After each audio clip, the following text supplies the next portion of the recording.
This is the Lone Crater YouTube. We hope this video helps.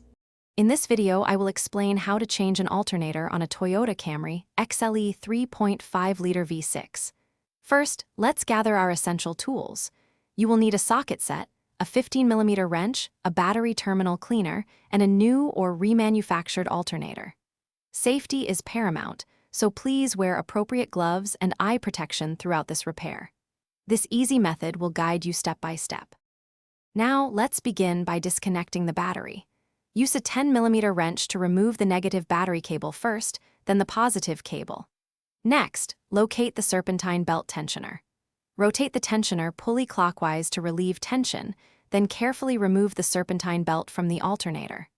Finally, unbolt the two main mounting bolts, typically 14mm, and disconnect the electrical connectors from the old alternator before lifting it out. With the old unit out, it's time to install your new alternator. Carefully position the new alternator into its mounting bracket. Secure the two main mounting bolts, tightening them to factory specifications, usually around 35 foot-pounds.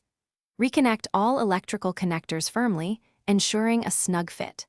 Then, route the serpentine belt back onto all the pulleys, making sure it is correctly seated on the alternator pulley and all other components. Finally, let's reconnect the battery and test our work.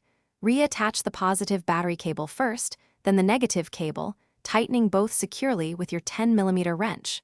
Start the engine and observe your dashboard for any battery or charging system warning lights. Use a multimeter to check the battery voltage. It should read approximately 14 volts while the engine is running, confirming your new alternator is charging properly.